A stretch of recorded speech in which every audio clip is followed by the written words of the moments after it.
Dernier jour en Guyane pour Marine Tondelier, la secrétaire nationale du parti Les Écologistes Europe Écologie Les Verts.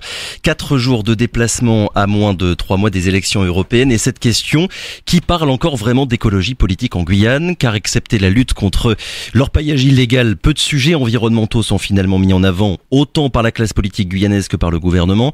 Preuve en est le déplacement à venir du président de la République. On parle d'évolution statutaire, d'économie, d'insécurité. Mais l'écologie de manière générale est reléguée au rang de sujet annexe, pour ne pas dire superficiel. Quel regard donc des écologistes Europe Écologie Les Verts sur la Guyane et pour quel projet politique? Marine Tondelier, bonjour. Bonjour. Et merci d'avoir accepté notre invitation pour revenir du coup sur ces quelques jours passés en Guyane. Vous me disiez juste avant d'entrer en studio que vous aviez pris certaines leçons d'écologie en parlant, en discutant avec certaines personnes. Est-ce que vous pourriez revenir sur ce point-là? Je vous dis ça parce que vu de loin, parce que l'Hexagone c'est loin, et c'est pas faute d'avoir travaillé les dossiers guyanais, puisque ça fait plus de 10 ans que professionnellement je suis amenée à travailler sur des dossiers guyanais. On peut avoir l'image que ça va pas du tout l'environnement en Guyane. Et c'est vrai qu'il y a des dossiers hyper problématiques dont on pourra parler, pas problématiques pour moi dans ma tête, problématiques pour les habitants, parce que quand l'eau du fleuve Kourou est polluée, c'est un tiers de la population qui est concernée et qui boit de l'eau polluée, 100 000 personnes. Ce que j'ai vu ici, c'est des personnes dont on n'entend pas parler forcément en Hexagone et qui manient beaucoup mieux finalement l'écologie que de grands experts soi-disant depuis leur bureau à Bruxelles ou à Paris qui prétendent donner les bonnes consignes pour la Guyane. Qui ça par exemple ? Les agriculteurs que j'ai pu rencontrer, qu'ils soient agriculteurs de profession ou pluriactifs comme on dit, c'est-à-dire des personnes qui ont une parcelle et qui la cultivent quand ils ont le temps, quand ils ont envie ou en complément de revenus, des pêcheurs qui en fait travaillent avec les associations environnementales parce qu'ils ont compris que les tortues c'était évidemment que des fois ça se prend dans les filets mais que c'était pas par plaisir qu'ils le faisaient et que du coup ils vont travailler parce que je pense que ça leur fend le cœur aussi de voir ces tortues périr dans leurs filets et donc qui ont maintenant noué les bons réflexes pour avoir une sortie de secours là dans les filets ou pour aller appeler les bonnes personnes pour en 1 heure pouvoir les libérer. Des personnes aussi qui se battent contre tel ou tel projet parce que c'est aussi leur environnement qu'ils habitent à côté et qui se rendent compte que quand c'est la forêt ça leur va et quand ça l'est plus, voilà. Et puis surtout j'ai compris à quel point c'était violent, ça je le savais déjà, qu'on vous explique l'écologie de loin. Je vous donne un exemple, le zéro artificialisation net. C'est une mesure. Évidemment, il y a au niveau mondial trop d'artificialisation des sols. C'est pas bon pour le changement climatique, c'est pas bon pour les sols. Tout le monde dit je veux des circuits courts. Quand vous avez plus, comme c'est le cas parfois en Hexagone, que des entrepôts logistiques et des parkings, qu'il n'y a plus de terre pour cultiver, c'est compliqué. Et donc, en Hexagone, il y a cette loi zéro artificialisation net. On arrête d'artificialiser. C'est une bonne mesure pour plein d'endroits. Dans cette loi, évidemment, il y a plein de petits maires en Hexagone qui disent mais moi, je peux même plus faire une piste cyclable, faut m'aider. Donc, il y a une dérogation dans cette loi qui dit vous aurez le droit à 1 hectare d'artificialisation par commune. Sauf qu'en Hexagone, ça fait combien ? Il y a 36 000 communes. Ouais. Ça fait 36 000 hectares. Donc, en Hexagone, il y a une exception. Vous pouvez urbaniser 36 000 hectares. En Guyane, il y a 22 communes. Donc, la Guyane, comme cette exception est la même pour tout le territoire national de la République, n'est-ce pas ? En Guyane, vous aurez le droit d'urbaniser 22 hectares. Donc on en revient à l'inadaptation législative et administrative. Oui. Et donc moi, quand les gens disent c'est absurde, évidemment que je suis d'accord. Et c'est ça que j'ai constaté aussi, c'est que les gens disent nous les écolos on vous aime pas parce que si, parce que ça, là-dessus, en gros vous voulez nous mettre sous cloche. Mais moi je suis entièrement d'accord avec ça. Quand on dit les écolos vous voulez pas faire de route à Maripasoula, c'est faux. Alors peut-être il y a des gars je les connais pas qui disent ça, mais quand on est écologiste, l'environnement, c'est une partie de l'écologie. Mais quand vous êtes écologiste politique, vous combattez pour la justice sociale, pour la justice environnementale, qui vont toujours l'un avec l'autre, pour aussi une écologie décoloniale, ce qui est très important pour moi. Et donc, évidemment que s'il fallait construire une route pour toute la République française, une seule, c'est ici qu'il faut la construire. Pas, je sais pas où, dans plein de projets absurdes qu'on est en train de nous sortir, qui en plus vont coûter très cher, que personne n'utilisera et tout ça. Et donc, vous voyez, l'écologie, ça peut pas se faire contre les personnes. Et surtout, il y a un truc qui m'a beaucoup touchée, c'est, nous, vous savez, chez les écolos, on est pour la subsidiarité. C'est un principe de vie, c'est-à-dire qu'on pense et qu'on applique le fait que les meilleures décisions pour un territoire se prennent avec les gens du territoire. C'est pas vrai que de loin, on peut mieux comprendre que de près, ou alors on se sent très, très supérieur, en général, ça se termine mal. Et donc, c'est comme ça qu'on travaille dans notre parti, c'est comme ça qu'on travaille dans les collectivité qu'on gère. Et je pense que ça se passerait quand même bien mieux si c'était vraiment appliqué en Guyane. Marine Tondelier, sur l'aspect social que vous avez commencé à développer, au final, dans l'Hexagone, il y a aussi ce débat-là entre fin du monde et fin du mois, autrement dit les questions environnementales et les questions sociales. À quel point les deux sont conciliables, et le sont peut-être encore plus ici en Guyane qu'ailleurs et dans le reste de la France? C'est à la fois, ils sont conciliables, mais c'est surtout, on voit bien que les premières victimes de l'injustice environnementale sont les personnes qui sont en injustice sociale, et que les premières victimes de l'injustice sociale, en général, ne sont pas les premiers responsables des problèmes environnementaux. Quand on regarde, par exemple, certaines industries ici qui sont un peu prédatrices de l'environnement, qui en bénéficient? Ces industries-là, c'est pour qui à la fin? Il y a des gens qui travaillent dedans, ils en bénéficient même pas. C'est en général l'exploitation des ressources naturelles et l'exploitation des êtres humains va de pair. Et donc on voit bien aussi que par ailleurs, pour être acceptables, les politiques environnementales doivent être sociales, mais en fait elles le sont mécaniquement quand elles sont bien faites, c'est-à-dire par des vrais écolos. Vous pouvez pas expliquer aux Guyanais qui, très sincèrement, je parle des Guyanais. Pas des je sais pas quoi, des industriels et tout ça, je parle de la population guyanaise, dans son entièreté. C'est pas eux qui sont les principales responsables du changement climatique. On peut pas dire, comme on a tout cramé en France, tout bétonné, alors vous êtes les seuls de toute la République française où il reste une forêt, donc vous avez pas le droit d'y toucher du tout. Absolument pas. Parce que ça, c'est très donneur de leçons. C'est-à-dire que, ok, nous on a fait n'importe quoi, donc pour compenser notre n'importe quoi, on vous met sous cloche, hibernatus, vous ne bougez plus. C'est l'impression que beaucoup de personnes ont en Guyane. Mais c'est l'impression que moi j'ai aussi. Parce que quand je viens ici, j'ai pas l'impression que ce soit l'endroit le moins vert de la République française. Et en fait, ce que j'ai surtout ressenti, c'est qu'il y avait ici des zones de non-droit, par contre. Des zones de non-droit environnementaux, pas du fait des Guyanais, du fait d'industries prédatrices qui ont des autorisations de Paris pour le faire. D'ailleurs, c'est pour ça que je vis assez mal la leçon de morale. Vous parlez de quoi, par exemple, sur quel point, quel dossier? Là, par exemple, je suis allée sur le terrain du projet Sud-Mine. Bon, ce projet Sud-Mine, pour ceux qui ne connaissent pas, donc c'est des mines de coltan. Et donc, vous avez le fleuve Kourou, où il y a déjà l'orpaillage légal, illégal. Bon, bref, déjà, c'est pas très simple à la base. Il y a ce gisement. Et donc, une entreprise là, est en cours de prospection. Avec de l'argent public. C'est le plan de relance, 3,5 millions. Donc, ils font leur étude de prospection avec nos impôts. Soit. Moi, j'arrive, je ne connais pas. Donc, je rencontre tout le monde. Premier rendez-vous, les guides, puisqu'on était avec lui sur le fleuve Kourou, il nous explique que ça va pas du tout ce projet, pour des tas de raisons. Je dis ok, les guides sont contre. Ensuite, je rencontre des pluriactifs, donc des personnes qui cultivent des parcelles, qui eux ont dû investir 1,5 million et faire 15 ans de bataille administrative pour avoir le droit de planter des légumes et des fruits. C'est-à-dire que explorer un permis exploratoire pour des mines, vous avez 3,5 millions et open bar, et on vous aide vraiment administrativement. Quand vous voulez planter des fruits et des légumes, là, c'est un parcours du combattant administratif de 15 ans. Ils ont dû construire la piste eux-mêmes, borner, aménager les terrains. Et maintenant, au bout de 15 ans qu'ils y arrivent, et c'est des gens il y avait tout type de personnes, hein. Des personnes qui font ça en loisir, d'autres qui font ça en complément de revue. Enfin, c'est des gens super, ils cultivent un jardin. Et eux, on les fait chier. Et surtout, on leur dit, maintenant qu'ils y arrivent enfin au bout de 15 ans, il va falloir partir, il y a une mine. Et d'ailleurs, la piste, c'est très bien, elle est bien construite, on va l'utiliser pour la mine.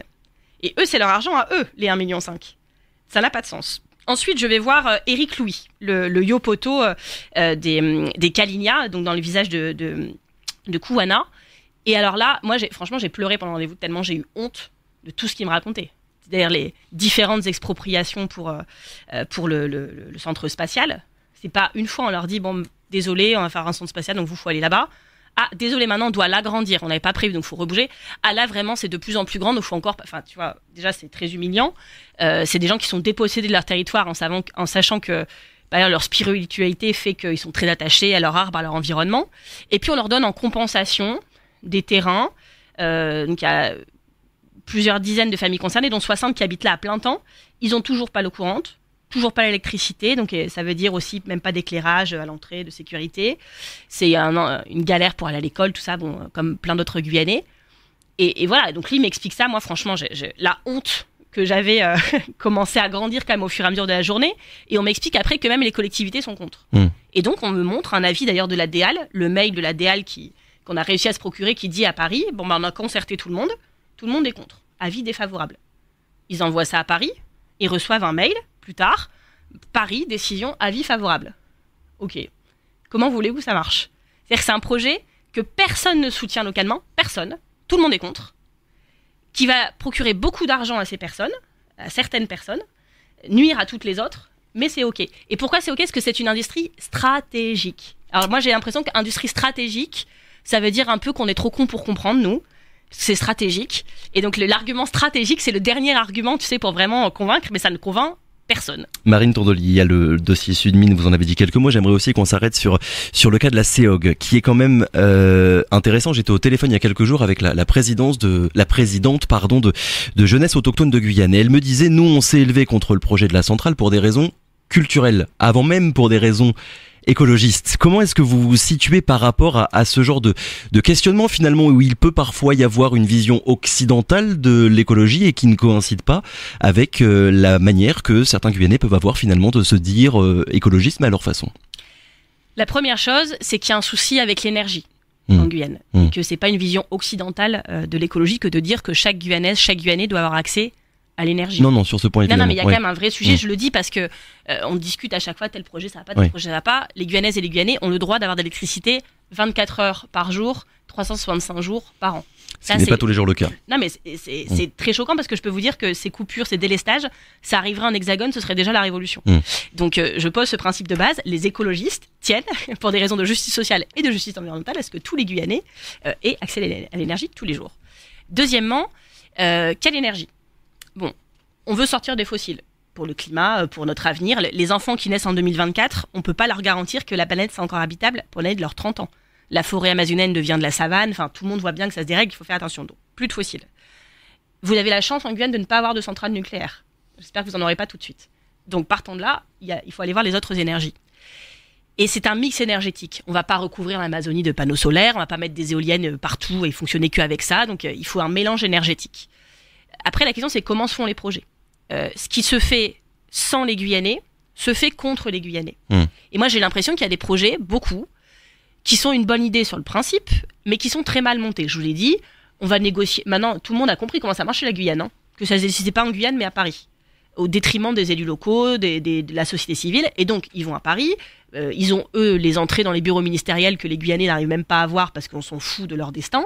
Et donc, ils négocient leur accord. Puis, une fois qu'ils ont leur accord, ils arrivent en conquérant, dans une impunité la plus totale, partant du principe qu'ils ont des soutiens très importants à Paris. Et je pense que beaucoup de porteurs de projets se comportent mal.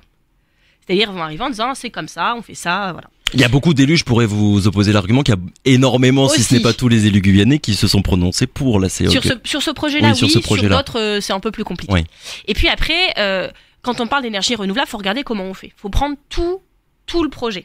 Moi, quand on parle de biomasse, sur le principe, si par exemple, il y a un agriculteur on nous a beaucoup dit, les agriculteurs, ils disent, nous, c'est pas comme l'Hexagone, on a notre terrain, c'est une forêt, donc on doit le défricher, enlever les arbres pour pouvoir cultiver la terre, ce qui, je pense, est une raison valable pour pouvoir permettre la souveraineté alimentaire des Guyanais d'enlever quelques arbres.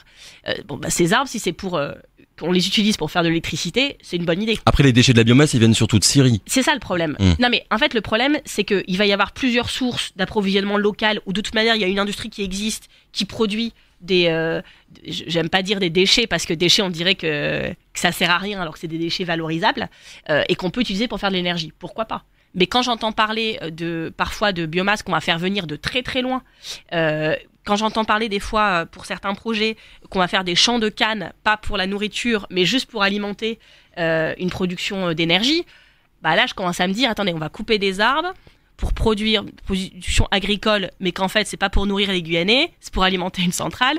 Il y a un moment où c'est plus de l'écologie en fait. Il y a un moment où l'énergie durable ne devient plus vraiment écolo. C'est pour faire venir des camions de je ne sais où avec des cargaisons de déchets verts qui ont produit de la déforestation qui va nuire à toute la planète. En fait, il y a un problème. Donc ça, je pense que c'est important. Et puis après, sur ce dossier en particulier, pour avoir rencontré plusieurs personnes qui ont participé aux discussions, j'ai la sensation que ça a été mal emmanché avec les populations riveraines en tout cas. On me dit, mais si, mais ils étaient d'accord, maintenant ils sont plus d'accord. Ok, alors ils étaient d'accord, peut-être, c'est écrit où? Vous avez des papiers qui disent qu'ils étaient d'accord? Ils ont signé. C'est écrit quoi dedans? Que c'était. il y a un truc, franchement, j'ai discuté avec beaucoup d'interlocuteurs, ça m'a pas l'air très net. On a dérivé sur le sujet énergétique et qui est évidemment intéressant, mais je vous repose ma question quand même sur ces visions finalement de l'écologie qui peuvent être différentes selon les endroits du monde où on habite. Et je trouve ça intéressant finalement, le cas de la CEOG, sans rentrer dans le détail de tout ce qui s'est passé depuis ces dernières années, de constater finalement que l'occidental qui va regarder ce qui se passe avec la lutte des Amérindiens qui défendent la forêt, je caricature les choses parce que c'est quand même pas mal le discours qui est revenu depuis pas mal de médias parisiens. Au final, quand on va sur place, on se rend compte que c'est pas exactement la même chose. C'est un peu plus compliqué que ça. Mais c'est exactement ce que je vous disais. Quand vous dites ça dépend de quel endroit du monde on regarde. C'est aussi de quel endroit dans sa tête on regarde. Parce que les membres de mon parti, les écologistes, Europe Écologie Les Verts, les Verts, eux, ils peuvent regarder de où ils veulent dans le monde, ils arrivent à comprendre. C'est juste que il y a des personnes qui font des choses au nom de l'écologie qui sont en fait en leur nom à eux, en leur intérêt personnel. Ça s'appelle le greenwashing. Des gens qui veulent se faire beaucoup de profit en expliquant non mais nous voilà, il y a la mine, c'est stratégique, donc là on est trop con pour comprendre. Voilà, c'est comme ça, c'est stratégique. Et puis ce projet, vous n'avez pas le choix parce qu'il est écologique. Au nom de l'écologie, on a fait tellement de trucs absurdes, tellement. Et nous, c'est embêtant pour nous parce que les gens à la fin ils disent bah c'est les écolos. Mais cette écologie-là n'a rien à voir avec ce que nous portons. C'est une écologie prédatrice, parfois on dit parfois punitive. Enfin, il y a plein de manières d'en faire mal de l'écologie. Et donc des fois les gens disent ah bah telle mesure du gouvernement c'est à cause des écolos. Mais attendez, nous on n'est même pas au gouvernement. Et si on y était, ça se passerait bien autrement, dans le respect. Et donc comme je me mets à parler du gouvernement, je sais que Emmanuel Macron vient bientôt. Alors on n'a pas compris s'il venait ou s'il passait, parce qu'en fait sa vraie venue c'est au Brésil. Donc il se dit tiens ça va faire mauvais genre si je m'arrête pas. Normalement du 24 au 26 mars. Et bah profitez bien de sa présence parce que moi j'ai vu des choses dont vraiment j'ai eu honte en tant que citoyenne française. Parce que bon, après il y a des débats sur est-ce que la Guyane doit être plus autonome, etc. Ok, mais pour Emmanuel Macron, la Guyane c'est la République française, il s'en revendique, c'est un joyau de la République française. Ok, ça c'est des paroles. Moi, ce que j'ai vu ici, c'est que, et je le dis très concrètement, les Guyanais, mais comme j'ai pu le voir juste avant en Guadeloupe, en Martinique, sont des citoyens de seconde zone de la République. Pas à cause d'eux, à cause de la République. C'est à la République de faire en sorte que chaque Guyanais, chaque Guyanais ait les mêmes droits déjà que le reste des Français, accès à l'école, accès à la santé. C'est la honte en fait ce qui se passe ici. Je sais pas si on peut appeler ça du service public, et c'est pas à cause des personnes qui travaillent dedans. Je veux pas non plus dire tout est nul, mais les moyens avec lesquels ils travaillent, les écoles qu'on n'arrive pas à ouvrir, l'État, il y a un manque de moyens qui est cruel. Mais ça, Marine Tondelier, je me permets de vous couper. Tout le monde le dit, n'importe quel représentant politique quand il vient en Guyane dit la même chose. Les socialistes, même le Rassemblement National, la France Insoumise, tout le monde dit la même chose. En quoi votre offre politique, finalement, elle se distingue des autres ? Moi, ce que je vous dis, c'est que, et je vais pas faire semblant que je vais résoudre ça, c'est pas moi qui suis au pouvoir. Mais non seulement il n'y a pas d'égalité en droit, mais en plus, ce qu'il faut viser ici, c'est l'égalité réelle. C'est-à-dire que pour des territoires, d'ailleurs, qui n'ont jamais demandé à être français, la France est venue les chercher pour sa puissance, pour plein de raisons. Ils se retrouvent dans la République française. Bon bah moi je suis très contente que, je viens ici parce que je considère que c'est important, etc. la Guyane. Mais si c'est important, alors aidons les personnes. Et comme Macron va venir, que moi je serai plus là, je veux qu'on lui pose la question, parce que tous les partis que vous venez de citer, c'est pas eux qui sont au pouvoir. Emmanuel Macron, par contre, il est président de la République. Je veux savoir si ça le choque, ce qui a l'air de choquer tout le monde. Si ça le choque, j'aimerais savoir ce qu'il fait. Il sert à quoi ? Il sert à quoi pour la Guyane, à part délivrer des permis sur des projets dont personne ne veut ici ? Et qu'est-ce qu'il fait opérationnellement pour donner plus de moyens ? Sur l'orpaillage, par exemple. Légal ou illégal ? Vous parlez duquel ? Illégal pour commencer. Moi, je peux parler des deux si vous voulez. Oui. Moi, on me dit, encore une fois, je ne suis pas spécialisée du truc, moi j'arrive en toute humilité, j'écoute et j'apprends. On me dit... Oui, bon, les illégaux, on n'arrive pas à les arrêter. Moi, je peux très bien concevoir, vu le nombre de fleuves, de surfaces que tout ça représente, que tout d'un coup, dire il n'y a plus d'orpaillage clandestin nulle part, c'est assez hypothétique. C'est très compliqué. Si c'était simple, ça se saurait. Pour ce qui est du fleuve Kourou, qui est déjà un peu plus simple quand même à appréhender et à sécuriser, on me dit que pendant le Covid, le confinement strict a été appliqué et qu'on l'a fait respecter sur le fleuve Kourou. Je ne sais pas pendant combien de semaines, il y en a sûrement un ou deux qui arrivent à passer quand même, mais qu'en gros, les usagers de ce fleuve, ceux qui le connaissent bien, me disent, franchement, pendant le confinement, on a vu la différence. Je pense que le fleuve Kourou n'était pas le plus gros cluster de Covid de la République française. C'est pas là où il y avait tout le monde qui se contaminait. Je pense qu'il y avait quand même moins de monde au mètre carré que dans d'autres endroits. Mais je constate qu'à un moment où ils ont dit vraiment là, on met les moyens, on fait appliquer le confinement pour des raisons sanitaires, ou peut-être d'autres raisons que je ne connais pas, c'était possible. Là, un gendarme a été malheureusement tué, ou quelqu'un du GIGN. Moi, j'adresse toutes mes pensées à sa famille et à toutes celles et ceux qui essayent de gérer la sécurité en Guyane, ce qui n'a pas l'air tout à fait simple. Et c'est aussi des personnes, des familles derrière à qui j'apporte tout mon soutien. Mais je note qu'après ce décès, il y a eu des moyens très très forts mis en place et on me dit, franchement, on a vu la différence. Ça marque un coup d'arrêt à certains illégaux. On n'arrête jamais tout pour toujours, mais vous voyez, les gens disent, quand vraiment l'État s'y met, franchement, on voit la différence. Et donc ils disent, on comprend pas. Soit c'est impossible et on comprend pourquoi c'est impossible, soit c'est possible des fois et on comprend pas pourquoi c'est pas possible dans la durée. Et donc on voit bien que c'est une question de moyens, de priorisation, et derrière leur paillage, c'est pas juste on n'est pas content parce qu'ils sont illégaux, c'est la santé de tous les Guyanais. C'est de la justice sociale aussi, parce que certains se font beaucoup d'argent en faisant des activités illégales, alors que d'autres vont travailler, etc., et s'en sortent beaucoup moins bien. Oui, on voit bien la différence de stratégie qui a évolué depuis ces dernières années sur la question de l'orpaillage illégal. On est passé d'une éradication de l'orpaillage illégal il y a une dizaine d'années aujourd'hui à essayer de contenir le mieux possible finalement le phénomène. Un mot sur l'évolution institutionnelle, Marine Tondelier, c'est quand même le sujet là dans ce moment. En plus, vous l'avez dit, Emmanuel Macron est sur le point d'arriver en Guyane avec peut-être des déclarations qui seront faites à ce niveau-là. Votre position, c'est quoi? Au-delà de dire je suis pour, je suis contre, comment finalement, d'après vous, intégrer le mieux possible un territoire comme la Guyane, d'abord à la France mais aussi à l'Europe? Alors je vais peut-être vous surprendre, mais ma position importe peu. Oui. Je suis pas guyanaise. Donc en fait, je vais même pas vous dire ce que j'en pense. C'est pas votre sujet, ce que j'en pense. Mon sujet, c'est ce que vous en pensez. Ce que la Guyanaise et les Guyanais veulent. Je vais commencer par le positif. C'est bien aussi de dire des fois ce qui marche. C'est que quand on regarde par exemple en Martinique ou en Guadeloupe, j'ai la sensation, j'ai rencontré beaucoup de personnes qui disaient ce débat se fait sans nous. Par exemple en Martinique, on me disait très officiellement, c'est le président de la collectivité unie qui fait ses trucs. Il négocie quelque part peut-être plus de pouvoir pour lui, mais nous on n'est pas associés, on ne sait même pas ce qu'il fait. C'est que quelques élus qui sont associés. En Guyane, ce que j'ai vu, c'est que tous les partis politiques étaient associés, aussi la société civile, qui avait, alors ça peut toujours être mieux tout ça, mais il y avait une vraie concertation. J'ai l'impression que la Guyane s'empare plus du sujet que d'autres territoires.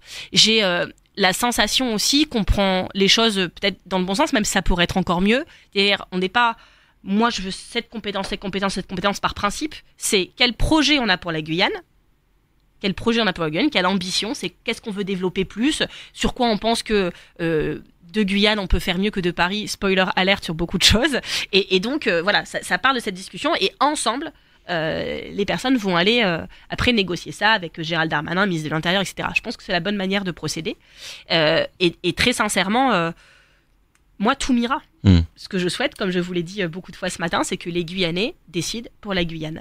Et vous savez, c'est pas vrai que la Guyane, ils ont besoin toujours d'experts de je sais pas où qui viennent leur expliquer la vie. Moi, je pense que les Guyanais peuvent expliquer la vie à beaucoup de monde. Je pense que les Guyanais, par exemple, pourraient aller à Bruxelles dire pourquoi les agriculteurs guyanais, on a 6 millions d'euros d'aide. Vous savez, la PAC ici, c'est le POSEI. Les Guyanais, ils ont 6 millions d'aides, les agriculteurs guyanais. Les Martiniquais, 60 millions. Ouais. Moi, il faut m'expliquer. Peut-être parce que c'est des grosses exploitations de bananes pour l'exportation et que c'est lourdement subventionné. Moi, je veux que Mariana, que j'ai rencontrée chez Biostratège, alors c'est marrant parce que son bras droit, il est né dans ma ville à Hénin-Beaumont, et donc quand il a vu que j'allais Biostratège, il m'a dit c'est super. Mariana, elle est exceptionnelle, excusez-moi. Elle est guyanaise, elle va se former, elle revient parce qu'elle se voit travailler nulle part ailleurs dans le monde, parce que quand on est ancré dans son territoire, c'est comme ça que ça se passe. Elle valorise des savoirs ancestraux, la biodiversité guyanaise, elle en fait des produits qui vont rendre fière la Guyane, et localement et internationalement. Enfin, c'est super. Et elle est aidée à quel moment aussi par l'Europe, par l'État, oui, j'ai compris. Mais voilà, moi je veux que ce soit les Guyanais qui décident ce qu'ils veulent, qui puissent monter au créneau. Et s'ils ont besoin d'aide, alors ils savent que Guyane Écologie localement, et nous au niveau national, les écologistes, on sera à leur entière disposition pour porter leurs revendications. Pas pour que moi je vienne de je sais pas où leur expliquer les miennes. Marine Tondelier, comment est-ce que vous expliquez finalement que votre discours finalement ait autant de mal à s'imprimer politiquement et électoralement en Guyane? C'est quoi votre regard sur la situation? Je pense qu'il y a cette confusion quand on dit l'écologie, c'est tellement de monde à la fin. Est-ce que c'est la DEAL? Est-ce que c'est les associations environnementales que je rencontre pour certaines d'entre elles ce matin? J'ai vu Quata aussi en début de séjour. cette vision peut-être un peu de c'est des mecs qui viennent nous expliquer à nous comment il faut faire, ce qui est pas du tout la vision que moi j'ai de l'écologie. Donc voilà, je pense qu'il y a une confusion entre plein de gens qui se revendiquent de l'écologie. En tout cas, l'écologie d'Europe Écologie Les Verts, de Guyane Écologie, est très claire sur le sujet.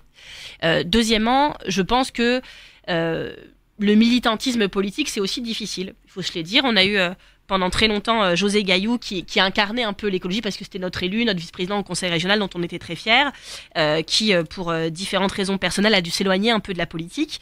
Et comme dans plein d'endroits, bah voilà, du coup c'était plus dur, quoi. Et puis les gens, ils ont leurs problèmes personnels, familiaux, leur travail, leur assaut, leurs engagements, et voilà. Donc je pense que on était moins présent peut-être dans le débat public.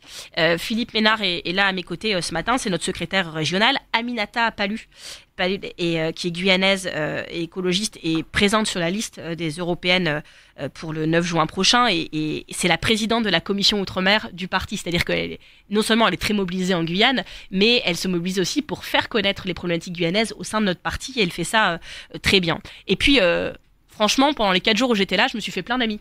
J'ai rencontré les copains de syndicalistes agricoles, on a rencontré des gens de tous horizons. On est allé à Makuria, cette pièce de théâtre sur Angela Davis, où il y avait un débat sur l'écologie. Il y avait des gens super, l'association Mélis, les gens qui travaillent sur les savoirs, sur la mémoire vivante. Enfin, franchement, on s'est fait beaucoup d'amis à l'heure, et on les a tous invités. On a fait une petite soirée hier à Cayenne où on a retrouvé un peu tous les gens qu'on avait croisés. On était plusieurs dizaines de personnes dans ce local, et je me suis dit, c'est reparti. Donc vous êtes en train de convaincre du monde. On est en train de fédérer, et si ça vous intéresse, du coup, vous pouvez venir, c'est sur lesécologistes.fr pour nous rejoindre. Et il n'y a pas besoin d'adhérer, pas besoin de prendre votre carte pour être écologiste. Je suis sûre qu'il y a plein de vos auditeurs qui le sont déjà, qui ont l'écologie dans un coin de leur tête. Et donc, qu'ils veuillent venir faire de la formation, juste échanger, débattre sur des sujets locaux ou s'investir vraiment dans le parti, tout est possible, tout est réalisable.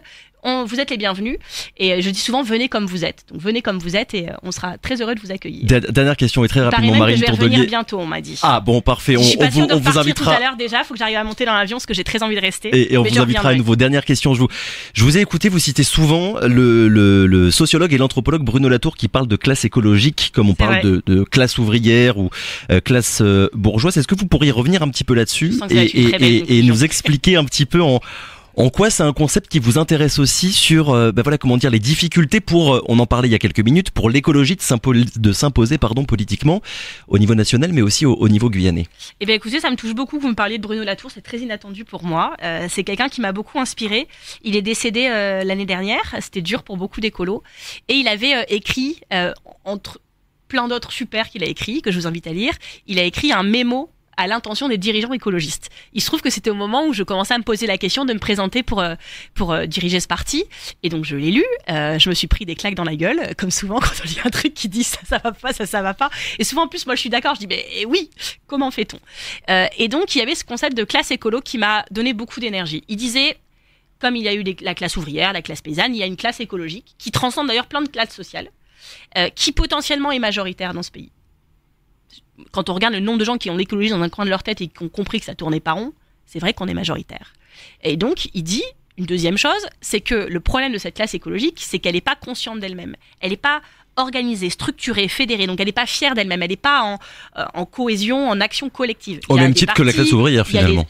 Bah si, parce que la classe ouvrière, elle s'est syndiquée, elle s'est organisée, elle a obtenu. C'est plus compliqué aujourd'hui. Aujourd'hui, voilà, de moins en moins. Dans l'histoire de la lutte des classes, elle a quand même obtenu.